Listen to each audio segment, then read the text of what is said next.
Assalamualaikum warahmatullahi wabarakatuh. Jumpa lagi bersama saya di channel Ngulik Sejarah. Pada video kali ini saya akan kembali lagi membacakan suatu kisah misteri yang kali ini berjudul Triana, yang ditulis kali ini oleh Om Ras ya teman-teman. Nah, cerita pada kali ini merupakan cerita yang lumayan sangat panjang, jadi akan saya bagi ke beberapa part. Nah, nantinya kalian juga bisa mengunjungi thread Om Ras secara langsung ya teman-teman. Banyak sekali cerita-cerita beliau yang sangat bagus untuk kalian baca. Untuk cerita kali ini, kita langsung saja menuju ke ceritanya. Perhatikan baik-baik karena ceritanya akan segera saya mulai.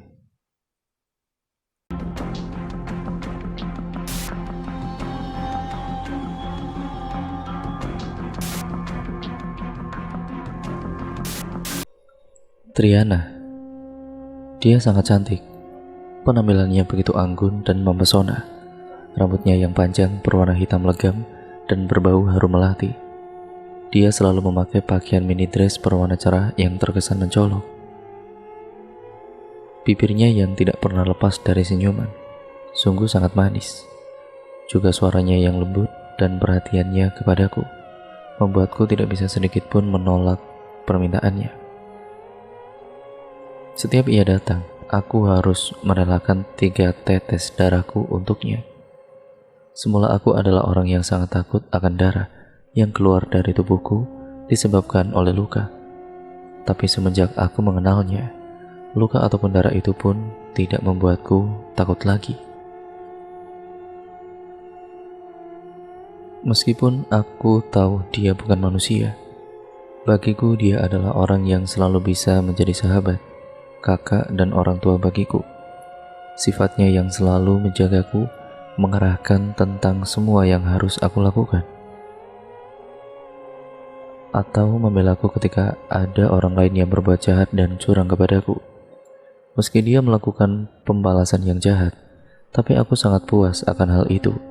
Rintihan kesakitan, tangisan putus asa dari orang yang berbuat jahat kepadaku mampu membuatku tersenyum. Dan ketika aku sudah puas, disitulah dia akan melepaskannya. Cerita wanita berusia 23 tahun itu kepadaku. Dia siapa? Triana. Jawabnya dengan bibir bergetar seolah enggan menyebutkan nama itu. Tepat 10 tahun yang lalu ketika cerita ini dimulai, anak Dara yang bernama Sri itu baru berusia 13 tahun dan baru saja lulus dari sekolah dasar. Ia hidup bersama ibu dan ayah tirinya yang sudah tua renta. Bisa dibilang Sri adalah anak broken home, di mana kedua orang tua kandungnya bercerai secara tidak baik pada usia Sri di bawah 3 tahun. Jadi semenjak kecil dia sudah tidak pernah melihat ayah kandungnya lagi. Bahkan ia juga sudah lupa bagaimana rupa si ayah kandung. Perjuangan sang ibu untuk membesarkan Sri memang tidaklah mudah. Banyak keringat dan air mata yang bercucuran di sepanjang tahun perjuangan hidup mereka. Apapun pekerjaan yang bisa menghasilkan uang dan halal dilakukan, akan ia lakukan, tidak peduli lelah, sakit, ia tetap bertahan. Begitu juga dengan Sri, dia tetap bertahan di sekolah itu meskipun semua teman-teman mengucilkannya dan memperlakukannya secara tidak baik. Bahkan tidak jarang ketika teman-temannya melihat ayah tiri Sri lewat di depan sekolah, mereka akan mengejek dan membuli Sri yang punya ayah tiri begitu tua. Dan tidak jarang ia dijuluki sebagai anak kampang, anak yang tidak diketahui ayahnya. Dan kalau sudah begitu, biasanya Sri hanya bisa menangis dan lari ke belakang sekolah merenungi nasibnya itu. Meski di sekolah itu Sri sering diejek dan dibully, ia masih mempunyai beberapa orang teman yang dengan sukarela berteman dengannya. Ia adalah Ion, anak laki-laki yang ibunya dicap gila oleh teman-teman sekolah. Dayu, anak perempuan yang orang tuanya super cuek dan tidak pernah sekalipun hadir di pertemuan-pertemuan sekolah. Sia adalah anak perempuan yang memiliki keterbelakangan mental dan sering ngeces jika terlalu asik memperhatikan sesuatu. Ia juga sering dibully dan dipalak. Dan terakhir adalah Ria, anak perempuan yang tubuhnya lumayan berisi, dan ayah kandungnya sudah sangat tua kala itu, sehingga ia juga sering dibully. Namun mereka ini berbeda-beda kelas. Ion kelas 5, Sia kelas 6, dan Sri, Ria, serta Dayu ada di kelas 4. Mereka berlima ini saling menyayangi satu sama lain dan bisa dibilang tidak terpisahkan. Ion karena nakal sering tidak naik kelas. Begitupun juga dengan Sia, hanya saja Sia tidak nakal, tapi ia selalu kesulitan memahami pelajaran yang diberikan oleh gurunya. Di sekolah mereka akan saling jaga, dan karena hanya Ion dan Dayu yang kuat, dalam arti yang tidak cengeng, mereka berdualah yang sering berkelahi dengan anak-anak yang membuli itu. Singkat ceritanya, ketika akhirnya Sia berhenti sekolah karena sudah tidak sanggup lagi, dan Ion pun lulus sekolah, Sri, Ria, dan Dayu kini hanya tinggal bertiga. Namun perlahan-lahan Dayu mulai berubah pada kedua sahabatnya.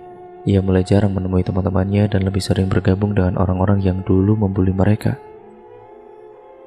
Oh iya, Om Rasul lupa menceritakan kalau Sri ini dari kelas 3 sampai kelas 6. Dia dapat beasiswa dan bahkan dijanjikan akan terus dapat beasiswa jika ia meneruskan sekolahnya. Namun pikiran Sri saat itu sudah tidak ada untuk melanjutkan sekolah ketika ia sudah lulus SD. Ia lebih memilih untuk bekerja guna mendapatkan uang untuk membantu perekonomian keluarganya. Dia pernah beberapa kali bekerja di warung makan, hingga akhirnya ia mendapatkan tawaran pekerjaan di sebuah gedung bulu tangkis dan biliar milik seorang yang kaya raya di desa itu. Desanya cukup jauh dari tempat tinggal Sri, sehingga mengharuskan ia untuk menginap di sana. Awal-awal bekerja di sana, Sri merasa nyaman dan kerasan, karena bosnya benar-benar sangat baik dan ramah sekali. Teman-teman Sri yang sudah ada di sana sekitar 3 orang, 1 laki-laki dan 2 lagi perempuan. 1 perempuan berusia 25 tahun dan yang lainnya 18 tahun. Jadi Sri ini adalah yang paling muda di sana. Yang laki-laki sebut saja namanya Romi, dan yang perempuan berusia 25 tahun itu kita sebut saja namanya Nana, dan yang 18 tahun itu namanya Caca. Semua nama sudah disamarkan ya teman-teman. Jadi ceritanya si Nana ini merupakan seorang janda anak satu yang sudah hampir setahun bekerja di sana. Orangnya benar-benar baik, ramah, tidak pelitan. Begitu juga dengan si Caca ini. Cuma setiap pertemanan kan ada tuh yang namanya plus minusnya. Nah, kebetulan kedua teman Sri yang perempuan ini ternyata agak nakal dan sering menyuruh-nyuruh Sri yang lebih muda untuk mempermudah aksi mereka. Kasarnya Sri ini dimanfaatkan oleh mereka. Awalnya karena memang Sri ini ya anaknya polos, jadi dia tidak pernah berpikiran aneh-aneh dan hanya menuruti saja kemauan si Nana dan Caca, termasuk menyelundupkan laki-laki ke dalam kamar mereka. Setelah itu Sri disuruh menunggu di luar tanpa tahu apa yang dilakukan oleh kedua temannya di dalam. Sampai akhirnya Sri yang duduk di luar di tengah malam itu ketahuan oleh bos mereka, yang membuat satu persatu mereka ditanyai. Dan mau tidak mau kedua teman Sri ini pun kemudian mengaku telah melakukan sesuatu yang tidak pantas di sana. Alhasil keduanya langsung diberhentikan dan tinggallah Sri berdua dengan si Romi. Tapi Romi ini kan tinggal di gedung biliar, jadi misa begitu tidurnya. Awalnya semua berjalan normal dan lancar. Sri pun tidak takut sama sekali tidur sendirian di area gedung bulu tangkis itu seorang diri. Sampai suatu hari Romi ini izin pada bos untuk pulang sebentar ke kampungnya. Dan saat dia kembali lagi ke sana, ternyata Romi datang bersama 2 orang perempuan yang katanya ingin bekerja di sana. Tentu keinginan mereka itu langsung dipenuhi dan disambut baik oleh bos yang saat itu memang sedang mencari anak buah baru. Dan kelihatannya kedua perempuan itu memang anak baik-baik. Namun ternyata baru seminggu kerja, kedua perempuan itu malah sudah bersikap seperti bos terhadap Sri dan pandai mencari perhatian pada bos. Kasarnya mereka ini bermuka 2. Semenjak bersama mereka, Sri sering sekali menangis dan melamun di belakang gedung seorang diri. Sekelebat bayangan hitam melintas ke belakang gedung sarang walet yang berada tidak jauh dari belakang gedung beliar tersebut, membuat Sri benar-benar kaget. Siapa kira-kira orang yang ke belakang gedung itu di sore hari seperti itu? Apa mungkin maling? Batin Sri bertanya-tanya. Namun belum selesai ia dengan kebingungannya, Sri dikagetkan dengan suara teriakan nyaring dari dalam gedung biliar. Diiringi dengan suara teriakan lainnya, ternyata salah satu dari perempuan yang dibawa Romi itu kerasukan dan terus berteriak-teriak. Sri yang seumur-umur belum pernah melihat orang kerasukan, hanya bisa termenung dan terdiam melihat orang-orang sibuk menangkap perempuan itu. Sampai 3 jam lamanya perempuan itu masih belum bisa disadarkan juga. Bahkan beberapa orang yang paham dengan hal-hal seperti itu didatangkan, namun tetap saja tidak bisa mengeluarkan sosok yang merasukinya. Banyak yang masuk akan susah mengeluarkannya, dan melihat keadaannya sekarang gadis ini sudah sangat kelelahan. Hihihi, aku akan mengajak teman-temanku untuk tinggal di sini sampai dia mati, ujar perempuan itu. Kau ini siapa? Kenapa kau mengganggu orang yang tidak bersalah? Aku Triana. Aku tidak menyukai gadis ini karena dia sudah semena-mena dengan orang lain. Dia bermuka dua. Manusia seperti dia inilah yang sudah menghancurkan kehidupanku. Sebetulnya kesalahannya seperti apa dan kepada siapa? Biar aku suruh dia untuk minta maaf. Tapi tolong keluarlah dari tubuhnya. Laki-laki tua bangka, kau kira hanya kata maaf saja cukup untuk menghapuskan semua kesalahannya? Dia sudah mempermalukan, memfitnah, memperbudak anak itu. Teriak perempuan itu menuju ke arah Sri yang sedari tadi berdiri di dekat pintu. Sontak saja semua pasang mata orang-orang yang berada di dalam rumah itu tertuju kepada Sri. Sri tampak kikuk. Ia tidak tahu kenapa dirinya sampai dibawa-bawa. Perempuan satunya yang berdiri di dekat Romi menundukkan wajahnya. Gadis ini, dia dan dia, sudah memperlakukan anak itu dengan tidak adil. Lagi-lagi perempuan itu berteriak, tapi kali ini dia menunjuk pada dirinya sendiri dan juga pada Romi serta perempuan satunya yang masih menunduk. Tiba-tiba perempuan yang kerasukan itu terbatuk, darah segar keluar dari mulut dan hidungnya. Cepat mengakulah apa yang sudah kalian berbuat, ujar lelaki parubaya itu pada Romi dan si perempuan satunya yang masih menunduk. Tidak ada, kami tidak melakukan apa-apa, Mang. Mereka tidak akan mengaku sampai satu persatu mereka bertiga akan aku bunuh, ujar perempuan itu lagi. Mereka berdua tetap tidak mau mengaku, bahkan sampai disuruh mengaku oleh bos pun mereka tetap tidak mau mengaku.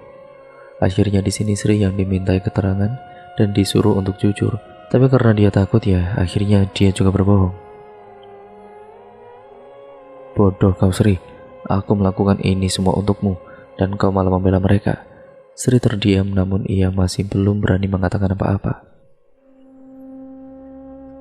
Akhirnya entah bagaimana tiba-tiba Romi kerasukan. Makin heboh di rumah itu karena ada 2 orang yang kerasukan. Bahkan lelaki tua yang berusaha mengobati itu pun sampai pingsan karena ditendang oleh Romi yang mengamuk. Tidak hanya itu saja, ia juga membenturkan kepalanya terus-menerus ke dinding ulin rumah itu sampai berdarah-darah. Bos mulai emosi. Dia menuju ke arah satu perempuan teman si Romi. Sudah, katakan apa yang sudah kalian lakukan. Tersentak perempuan itu tanpa ketakutan. Dengan bibir gemetar ia mengakui perbuatan mereka. Namun di sini ia mengaku hanya ikut sementara yang mengajak adalah perempuan satunya dan juga Romi. Maaf Sri, kami sudah memfitnahmu yang bukan-bukan pada bos. Kami juga memperlakukanmu seperti pembantu pribadi kami, ucap perempuan itu menunduk. Nafas Sri turun naik, matanya mulai berkaca-kaca. Inikah sebabnya bos sering memarahinya tanpa alasan, bahkan menuduh dia mencuri, padahal Sri tidak pernah melakukan apa-apa. Kalian memang makhluk jahat, tidak pantas dimaafkan. Pada sesama manusia saja kalian saling menyakiti, teriak perempuan kerasukan itu melengking. Di sini posisi Sri seperti disudutkan. Ia disuruh memaafkan setelah beberapa saat mendengar pengakuan orang menjahatinya. Baik, aku maafkan kalian, tapi aku memaafkan bukan berarti aku bisa melupakan apa yang sudah kalian lakukan kepadaku. Ucap Sri pelan, lalu ia langsung keluar dari rumah tersebut, berlari ke pinggiran sungai Barito, duduk di atas kapal merenungi nasibnya. Setelah hampir 1 jam lamanya ia melamun, Sri kemudian pulang.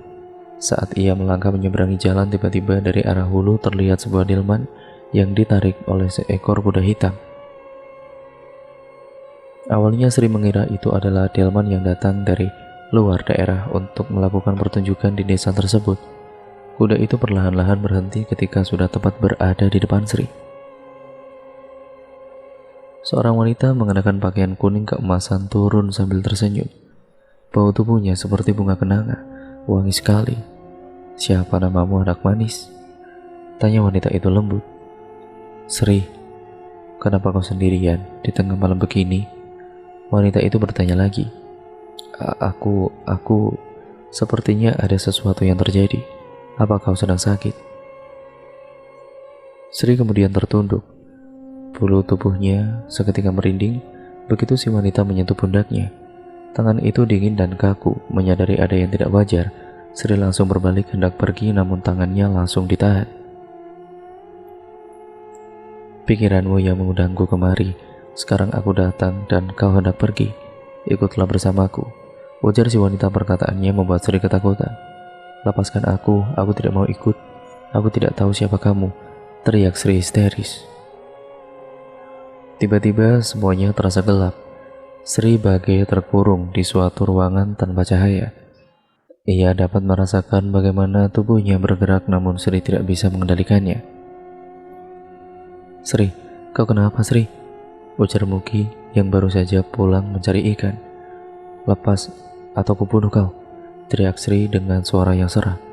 "Astagfirullahaladzim, istighfar Sri, kau itu kenapa?"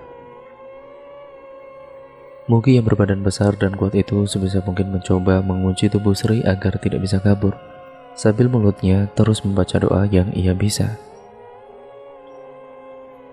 Mereka berguling-guling di jalanan hingga beberapa teman Mugi datang dan segera membantunya, membawa Sri ke rumah si bos. Sri meronta, berteriak, memaki, dan bahkan membongkar rahasia setiap orang yang berada di rumah itu sambil tertawa-tawa. Rahasia yang hanya diri mereka sendiri yang tahu. "Kau tidur dengan anak tirimu. Kau munafik. Di depan orang-orang kau berlagak seperti orang yang paling baik, tapi di belakang kau tidak ubahnya bagi setan bertopeng manusia. Di rantauan kau memperkosa anak di bawah umur, anak kecil berusia 7 tahun. Kau benar-benar biadab. Kaulah setan yang sesungguhnya." Orang yang ditunjuk oleh Sri bangkit dan berniat hendak memukul wajahnya, namun dengan tiba-tiba Romi kembali kerasukan dan langsung menyerang orang itu. "Kalau sampai terjadi apa-apa pada anak itu, kau akan berhadapan denganku," teriak Romi. Sri tersenyum sinis. Dengan mata yang terbalik, Sri menatap Romi. "Aku tidak takut dengan macan sepertimu. Kalau kau memang tidak takut, keluar dan hadapi aku," ujar Romi lagi. Kini suaranya terdengar menggelegar. Sri hanya tertawa. Ia tidak merespon apa yang dikatakan oleh Romi. "Apa gunanya kau membongkar rahasia mereka? Apa kau tidak kasihan dengan anak itu? Dia bisa berada dalam bahaya karena ulahmu. Aku akan membawanya pergi bersamaku. Sebaiknya kau jangan menggangguku. Urus saja urusanmu sendiri." Tiba-tiba Romi dihantam oleh salah satu teman Mugi menggunakan 7 butir benda kecil yang bulat mirip sahang atau lada bulat. Tubuhnya seketika ambruk di lantai. Dan saat ia akan melakukan hal yang sama terhadap Sri, Sri menggigit tangan pria itu sampai dagingnya hampir terlepas. Ia mengerang kesakitan, sementara orang yang berkumpul di dalam rumah itu perlahan-lahan mulai bubar. Entah mungkin karena mereka takut atau satu persatu rahasia mereka akan terbongkar oleh makhluk yang merasuk tubuh Sri tersebut. Bahkan bos mereka yang laki-laki pun tidak mau mendekat. Ia lebih memilih untuk keluar Yang tinggal di sana hanyalah Mugi dan salah satu temannya. Sementara Sri masih tertawa-tawa tidak karuan. Andai tangannya tidak segera dipasung, Sri akan terus menangkap serangga dan cicak di dalam rumah itu kemudian memakannya. Semua ini pasti ada sebabnya, Bu. Dan Sri ini semenjak awal saya melihatnya sudah ketahuan kalau dia ini lemah bulu, mudah terkena yang seperti ini, usir Mugi. Lalu bagaimana dengan mereka berdua, Ki? Tanya Bu Bos. Entahlah, tapi sepertinya yang ada di dalam tubuh mereka itu hanya sekedar untuk main-main, tetapi tidak menutup kemungkinan bisa mengundang lebih banyak makhluk lain yang masuk, karena pintunya sudah terbuka lebar. Pusing sekali, Ki. Di rumah sudah ada 3 orang yang kerasukan dalam waktu yang sama. Ini bisa mengundang pandangan buruk orang-orang terhadap gedung-gedungku. Sekarang, masalah gedung itu singkirkan dulu, Bu. Yang terpenting kita pikirkan bagaimana menyembuhkan mereka bertiga. Kalau terus dibiarkan, bisa saja membuat ketiganya mengalami hal yang jauh lebih buruk lagi. Ucapan Mugi memang ada benarnya. Kau tahu gimana orang yang bisa mengobati kerasukan seperti ini, Ki? Mugi terdiam. Ia seperti tengah mengingat-ingat sesuatu. Ada, Bu, di daerah TL. Di mana itu? Di dalam, Bu. Kalau dari sini bisa memakan waktu 2 hari perjalanan memakai perahu Cis. Kalau begitu, tolong kau saja yang pergi ke sana ya, Ki. Nanti pakai speedboat saja biar lebih cepat. Kapan, Bu? Kalau besok bagaimana? Mugi terdiam. Ya sebenarnya besok ia akan keluar desa untuk menjual ikan. Bagaimana, Ki? Bisa, Bu? Jawab Mugi gelagapan. Baik, besok kau pergi bersama Jarman. Dia yang akan menemanimu. Mugi mengangguk. Sebelum pergi ia menatap Sri yang masih tertawa-tawa itu. Sri yang sudah ia anggap seperti adiknya sendiri. Ia bahkan sering menemani gadis itu bila banyak orang-orang kapal yang datang untuk bermain biliar, hanya supaya Sri tetap aman. Dan cerita pun akhirnya bersambung ke part yang selanjutnya ya teman-teman. Terima kasih untuk kalian semua yang sudah menyimak video kali ini dan part kali ini. Nantikan part selanjutnya hanya di channel ini. Jangan lupa like, comment, dan share, serta subscribe channel ini. Dan lagi-lagi saya ingatkan untuk menekan tombol lonceng notifikasinya, agar kalian selalu mendapatkan notifikasi video terbaru dari channel ini. Sekian ya teman-teman. Kurang lebihnya mohon maaf. Sampai berjumpa di video terbaru selanjutnya. Wassalamualaikum warahmatullahi wabarakatuh.